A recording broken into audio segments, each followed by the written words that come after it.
కేంద్ర కేబినెట్ ప్రక్షాళనకు రంగం సిద్ధమవుతుంది. త్వరలో జరగనున్న పలు రాష్ట్రాల ఎన్నికల నేపథ్యంలో పార్టీ పాలనాపరంగా కీలక నిర్ణయాల దిశగా మోదీ కసరత్తు చేస్తున్నారు.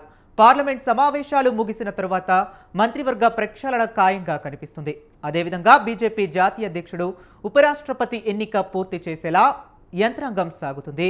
ఇక కేంద్ర కేబినెట్ విస్తరణలో ఏపీకి మరో బెట్టు దక్కటం దాదాపు ఖాయమైంది. ఈసారి ఛాన్స్ ఎవరికి దక్కుతుందనేది కీలకంగా మారుతుంది.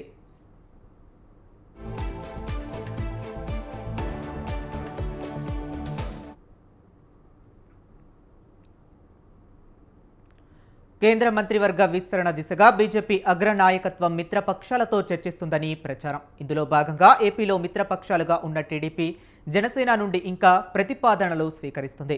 త్వరలో బీహార్ ఎన్నికలు జరగనుండగా ఆ తరువాత తమిళనాడు, పశ్చిమ బెంగాల్లోనూ ఎన్నికల సమయం సమీపిస్తుంది. దీంతో ఈ రెండు రాష్ట్రాల ఎన్నికలు బీజేపీ అధినాయకత్వానికి ప్రతిష్టాత్మకంగా మారుతున్నాయి. ఈ రెండు రాష్ట్రాలకు మంత్రివర్గ విస్తరణలో ప్రాధాన్యత దక్కనుంది.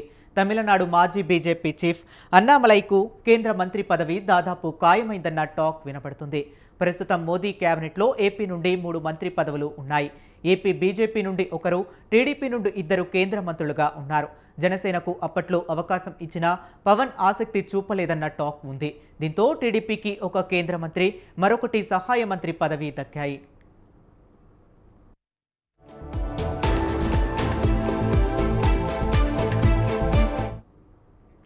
కాగా ఇప్పుడు మారుతున్న సమీకరణాల్లో భాగంగా కేంద్ర కేబినెట్లో ఏపీకి మరో బెర్త్ ఇచ్చేందుకు బీజేపీ హైకమాండ్ సిద్ధంగా ఉన్నట్లు తెలుస్తుంది. అదే సమయంలో ఏపీ కేబినెట్లోనూ బీజేపీ మరో మంత్రి పదవిపైన ప్రతిపాదన చేస్తున్నట్లు సమాచారం. కొత్తగా దక్కే మంత్రి పదవిపైన టీడీపీ, జనసేనలో ఎవరికి దక్కుతుందనేది చంద్రబాబు, పవన్ తీసుకునే తుది నిర్ణయం మేరకు ఉంటుందని తెలుస్తుంది. ఇదే సమయంలో సామాజిక సమీకరణాలు కీలకం కానున్నాయి.